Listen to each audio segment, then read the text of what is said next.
Can you imagine pairing Fernando Tatis Jr. and Juan Soto in the Mets outfield for the better part of the next decade? That's what we're talking about on today's show.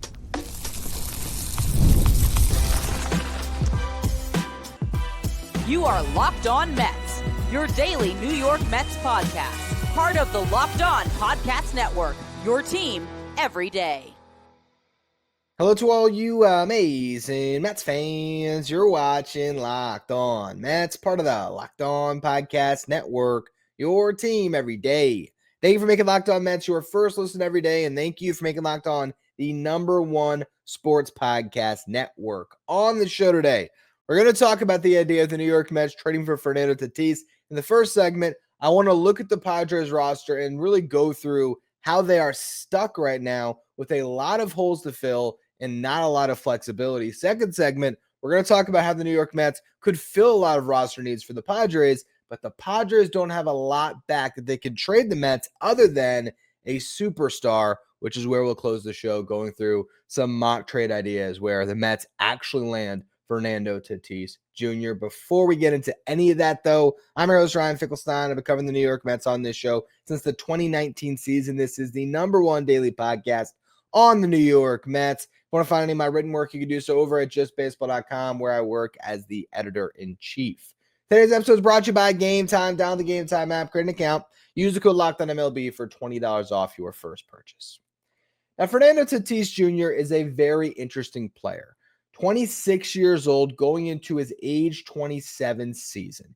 He had that steroid suspension right in the middle of his career, and he hadn't been quite the same player that he was prior to the suspension, post-suspension, if you look at 23 and 24.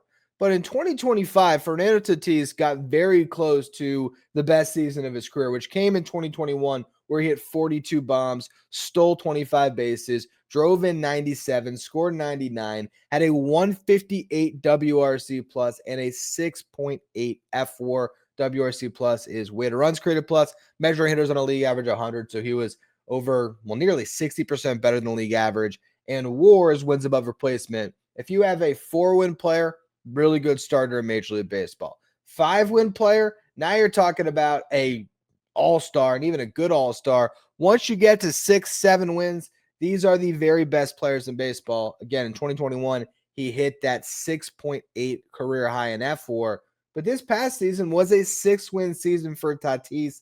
Hit 25 homers. The power has never quite gotten back to that 40 home run level, but he scored 111 runs, drove in 71, stole 32 bags, 131 WRC plus, still a very good hitter. Not quite the hitter that we saw pre-suspension, where it was a 975 OPS in 21. It was 814 this past season, but he's making up for a lot of it being the best defensive right fielder in baseball.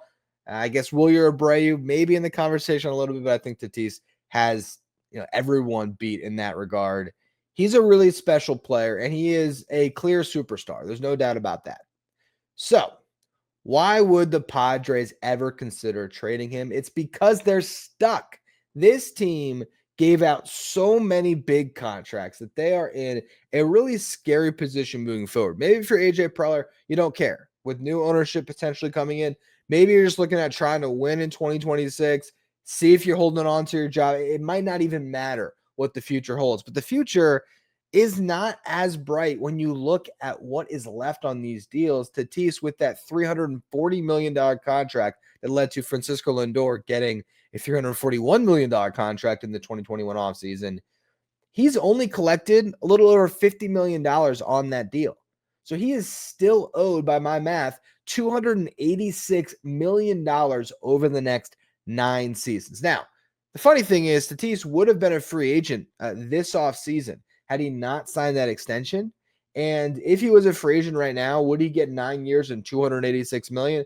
If Kyle Tucker is being projected to make north of $400 million potentially, Tatis would have as well. He's younger. I think maybe a year younger or 2 years younger. There's a case that he could have not challenged Soto, but he could have gotten the 15-year deal potentially this offseason, and he easily would have surpassed 400 million. He probably could have been right there with Vladdy too, surpassing 500 million. So that extension, while it was remarkable at the time and still is a lot of money, it's a big contract on the Padres books. It is just interesting how the market worked out. It just shows you how you almost don't want to be spending in free agency in some ways. Obviously, the Mets are always going to, and you always want to get these awesome star players.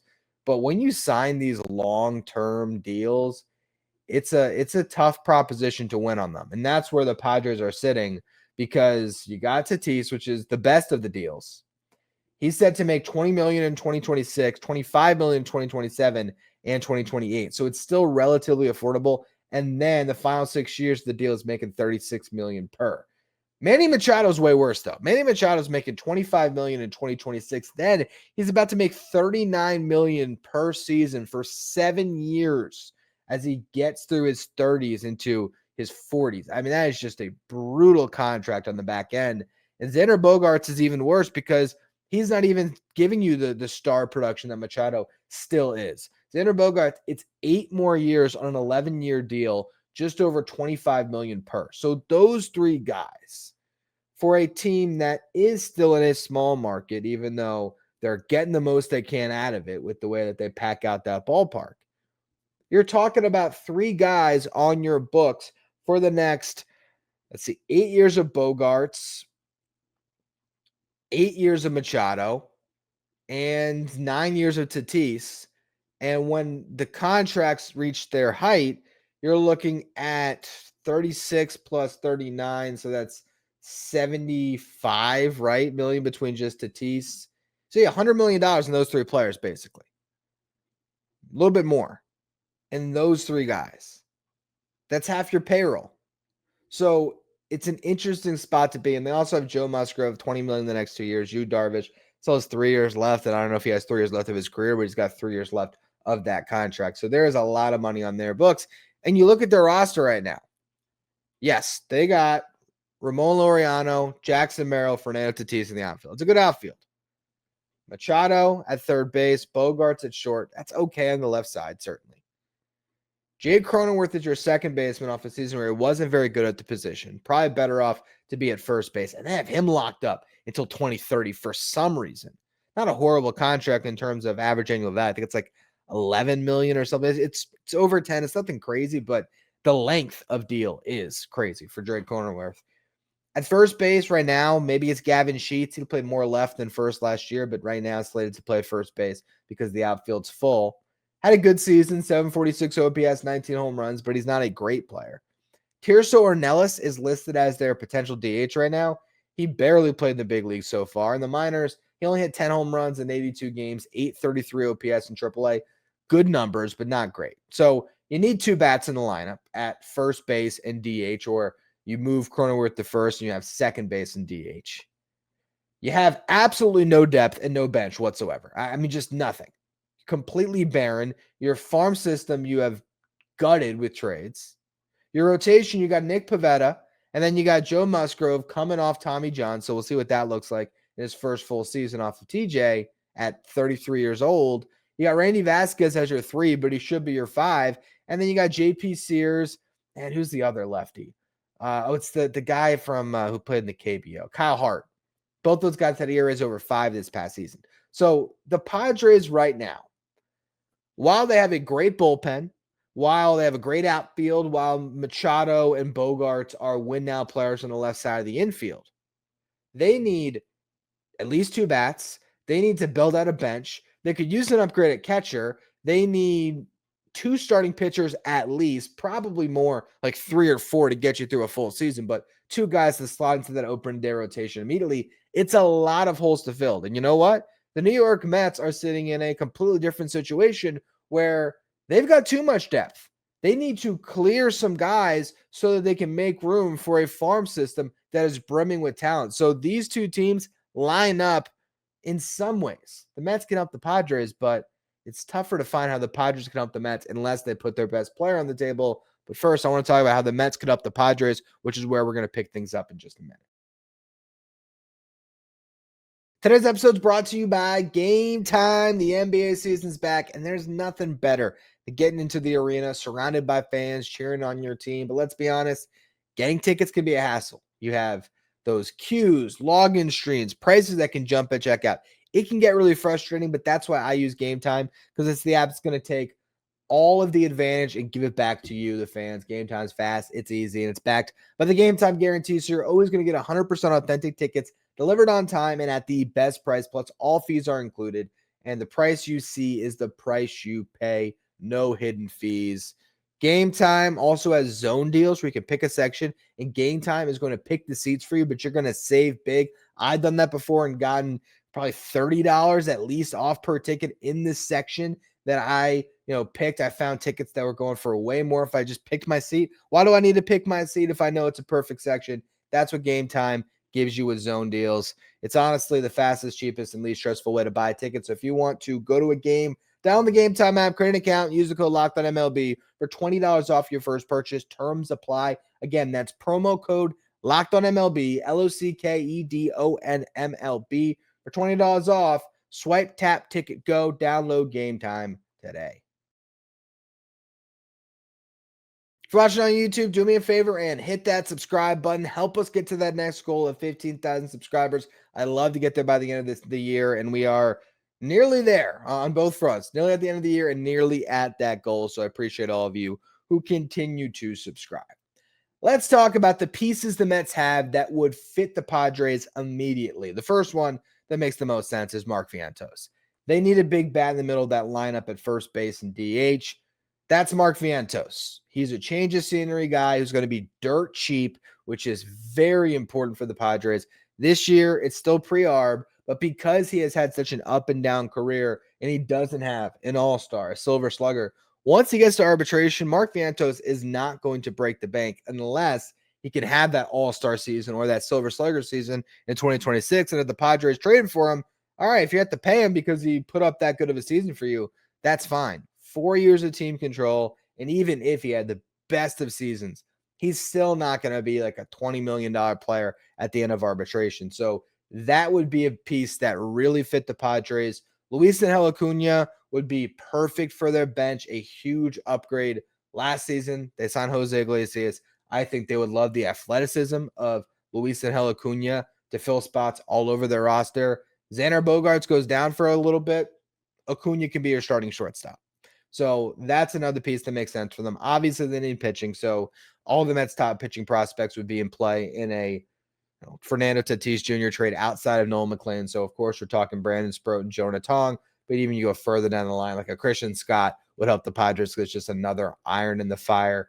Jack Weninger, Jonathan Santucci, they're both close enough, although I think KJ Preller would be looking for immediate big leaguers. And that's where you get into the guys on the Mets' big league rotation that could help. David Peterson would be a nice fit in San Diego. Not going to make a ton of money, would slide right in and be, honestly, like their number 2, number 3, depending on how good Musgrove looked coming off the injury. It'd be a really good fit for San Diego to get Peterson. And if you're looking for more upside, you got Kodai Senga.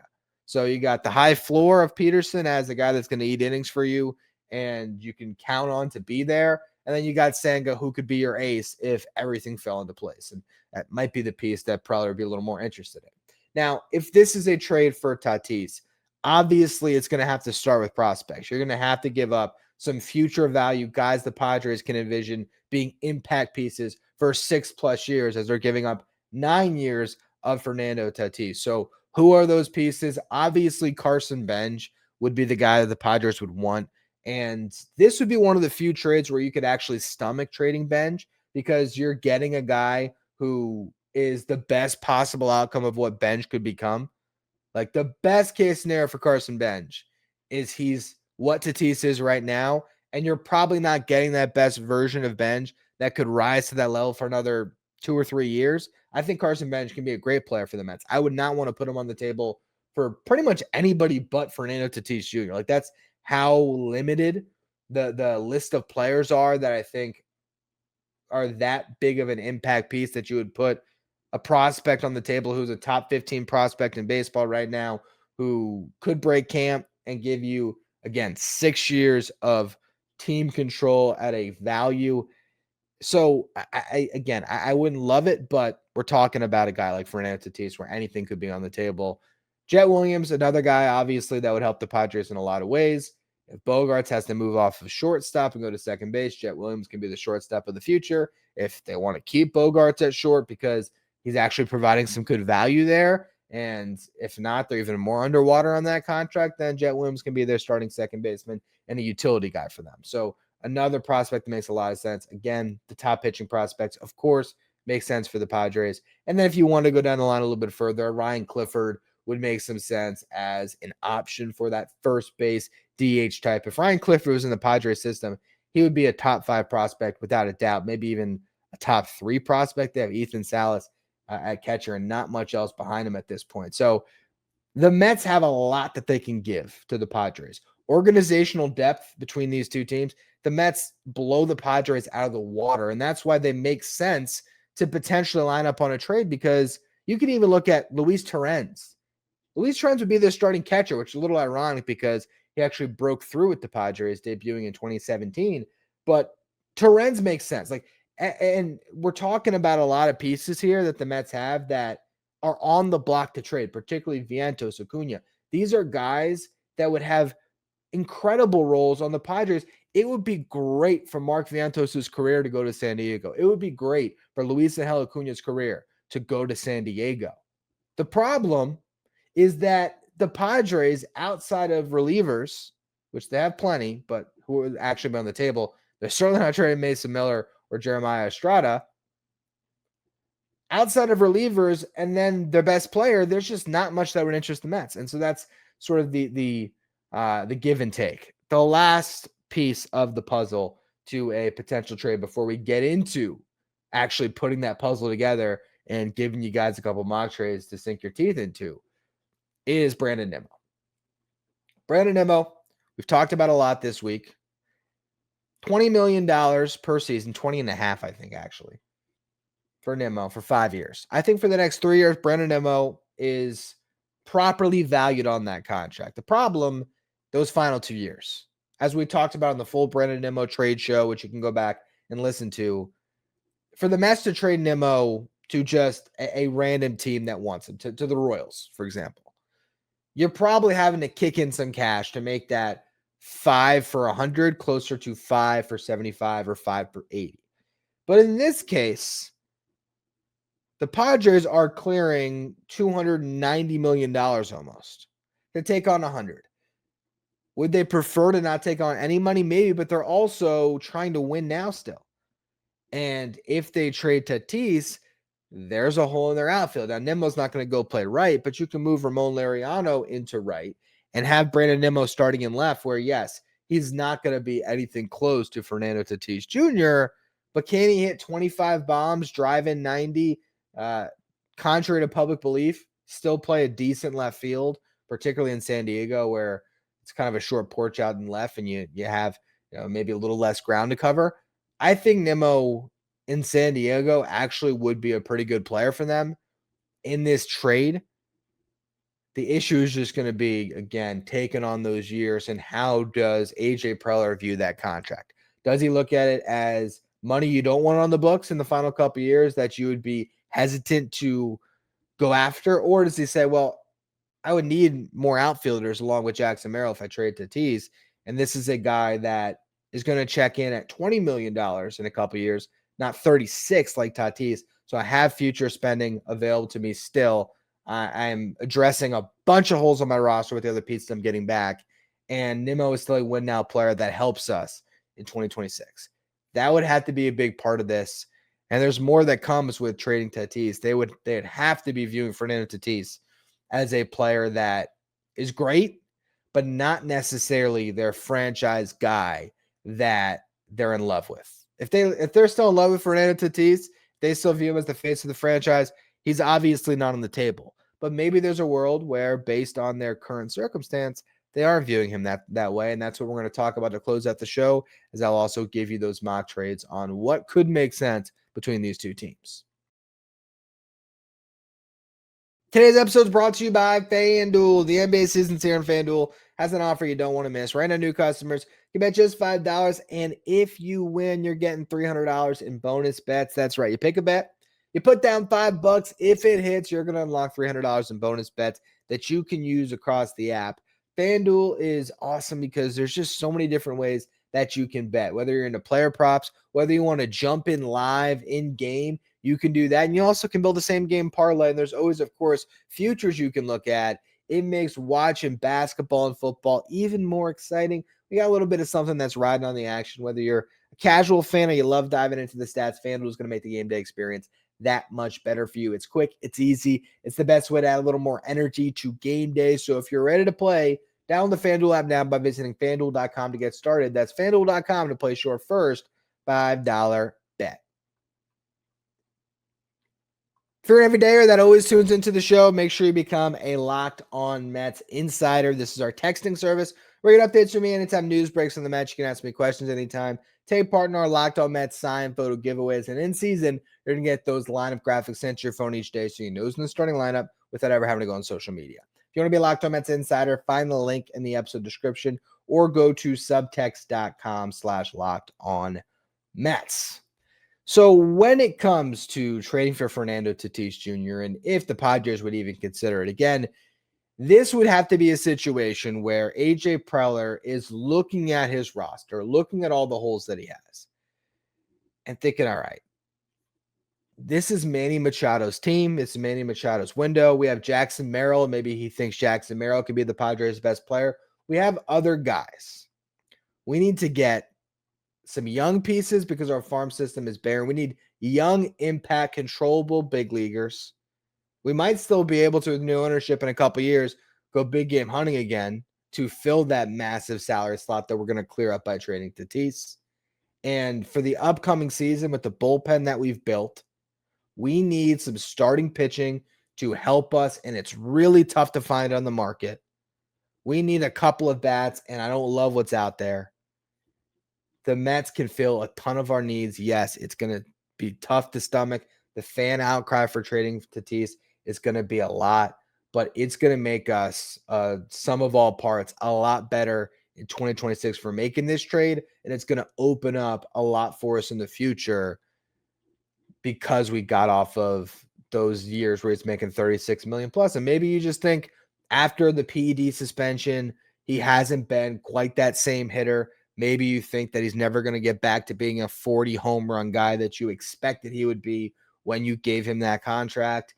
Maybe you're a little tired of the player who I think it's pretty clear. I don't think it's even a knock on the guy based on the star, potential and the star power that he possesses.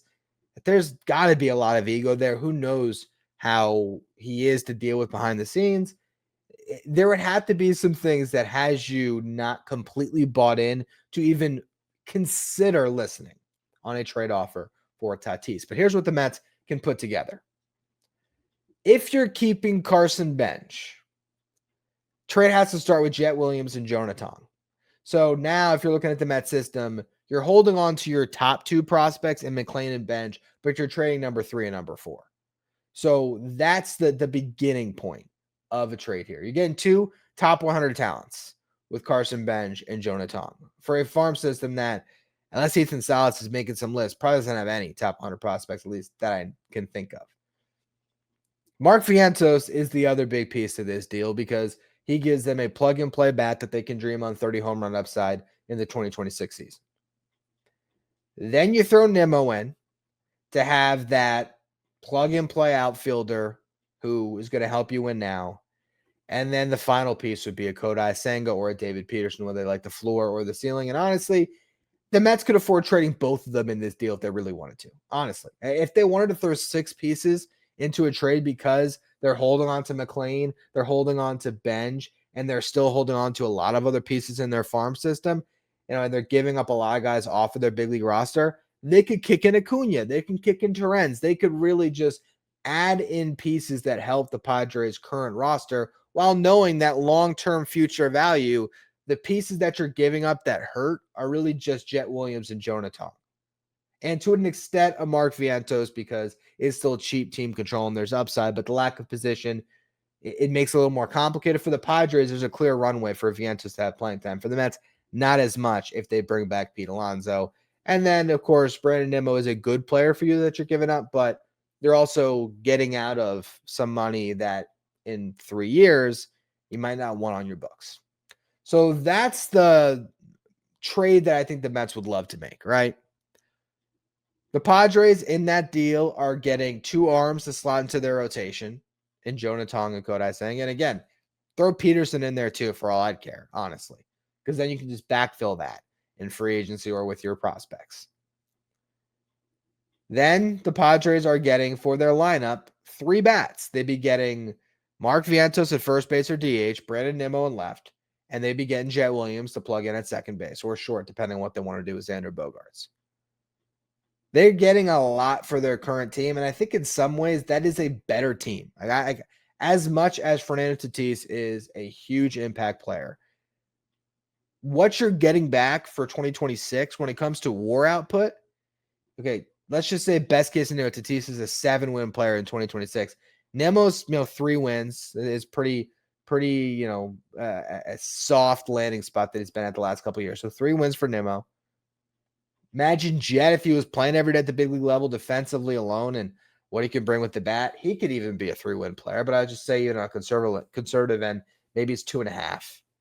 Vientos, WAR-wise, never going to be that great. He's going to be more valuable in other ways than the WAR output. But Vientos probably get you close to the 7, and then that's not even accounting for the pitching that you're getting in the deal.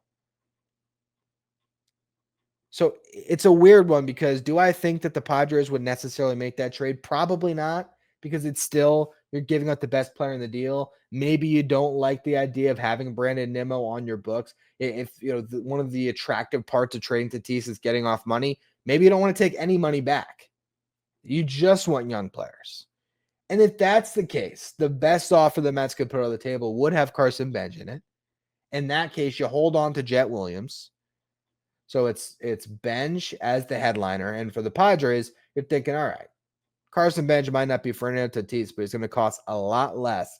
And he is going to be a plug-and-play starter for us in right field next to Jackson Merrill for years to come. Jonah Tong still in the deal. Kodai Senga still in the deal. Mark Vientos still in the deal. Now maybe instead of Nimmo, it's Acuna or some other piece where, again, really Benge is kind of replacing Nimmo as far as the outfield is concerned, but you're holding on to Jet Williams. You put Acuna in there as a bench piece that can play all over for them. And essentially what they are trading for is they're trading to get off of the long-term deal, the one long-term deal they can trade, because you just can't trade Machado or Bogaerts. You're getting Carson Benge, a top 15 prospect in baseball, who would be your starting right fielder in 2026. 2 arms for your rotation, a starting first baseman in Mark Vientos or DH, whatever you want to do there. And a better utility man than you have currently. I think probably by a pretty wide margin with Acuna, with the speed and the defense that he brings. And again, even in that instance, if that wasn't enough and you were just dying to get Tatis, you could always throw on another ancillary piece. But that would be giving up a lot. It would. Because at the end of the day, with all of that said, the New York Mets could keep everybody and sign Kyle Tucker. Now, they're going to pay Kyle Tucker more than the contract that Tatis has. And I think Tatis is a more exciting player. I think Tatis and Soto is just a lot of fun to pair those 2 guys together. You're becoming one of those teams that the Dominican Republic is going to be very excited to watch when you have a couple of superstars who are sharing the field together and sharing the outfield together. It's a lot of fun to just imagine what that would look like, how much Tatis would improve the Mets defense in right field. You slide Soto over to left for a couple years, and then eventually you make him your DH. And if you could hold on to Benge and have an outfield of Tatis, Benge, and Soto, that'd be amazing. But even if you traded Carson Benge, again, you might hold on to Nimmo in that deal, and then, all right, someone's got a DH, or you have to find a home for Nimmo in another trade where you eat down some money and you get into waive a no-trade clause, which would be a tough thing to do, as we've talked about earlier this week. It's a crazy hypothetical. It's not likely at all. It might even be less than 1% chance that it happens, just because superstars don't get traded often. And when you add in the contract, it makes it more complicated. When you add in this weird spot the Padres are in, where they're the ultimate win now team every year, and they are ridiculously top heavy. It's just a weird team. And Look, go back to last offseason, or probably not a lot, maybe 2 off seasons ago. I was doing similar shows talking about Machado's fit with the Mets, where you just look at this team that's so top heavy and think, man, they need to. This is the type of the team that you can trade 3 pieces for to get a better one, ideally. And they haven't made those trades. Now, instead, they just continue to gut their farm, and try to piece it together. And I would assume that's what they're going to do this offseason, where the Padres will probably wait around and try to get those free agents that didn't sign deals with the teams, just like they did last year with Jose Iglesias. I can't remember if Jason Hayward was last year or not, but I think it might have been. They just pick up these guys at the very end of the offseason because they are an attractive land spot. It's a great place to live, great ballpark to play in, a lot of awesome fan support, and a chance to win. And so they can continue to sit in that spot and just wait and see what happens. But I think they're going to have a very hard time filling out that rotation. And I think that they're going to end up with bats that aren't the best, and they're going to, again, be very top heavy in that lineup. But I would assume that they're going to keep with the same blueprint and just try it again. One other idea, just since we have spent so much time in these two teams, because this is a good Mark Vientos landing spot, I just want to throw out a Mark Vientos trade straight up to make sense. I said the Padres don't have much to deal with the Mets. The one exception outside of Tatis is their bullpen, and they have Adrian Morejon, who's one of the best left-handed relievers in baseball, had a 2.08 ERA across 75 appearances this past season. Absolute workhorse. A guy that they're even kicking around the idea of converting him to be a starting pitcher. But if he's a reliever still, and they're not just saying, oh, well, Morejon's our starting pitcher, we don't need to trade for 2 starters. Morejon's one of them. Assuming that that's not the case and he's still a reliever, trading 4 years of Mark Vientos for a reliever doesn't feel good, but you better get a really good reliever if you do that. And Morejon would make a lot of sense in that regard. And in some ways, because of the complicated value of Vientos having been so up and down throughout his career and not having a defensive home, getting a great reliever might be the best you can do in a Mark Vientos trade, unless there's other prospects and more stuff in it for it. You know, I could see Mark Vientos being one of the pieces that lands you a Joe Ryan or something like that for sure. But if it's just Mark Vientos is getting shopped and you're trying to find value for just him, a reliever is probably the best that you can do, and Adrian Morejon is a really good one. So that's just one last little note there. Today is the non-tender deadline. So tomorrow's show, I will break down whoever got non-tendered. And we're also going to do, finally, those top prospects, 11 through 20. I'll be breaking all of them down on the show. We do know one non-tender already. Danny Young is supposed to get non-tendered today. That was already reported.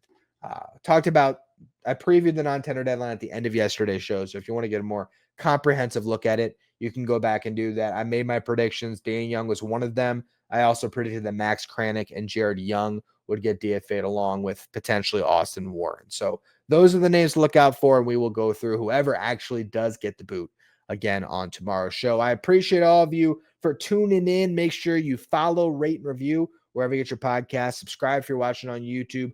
Thank you for making Locked On Mets your first listen every day, and thank you for making Locked On the #1 sports podcast network.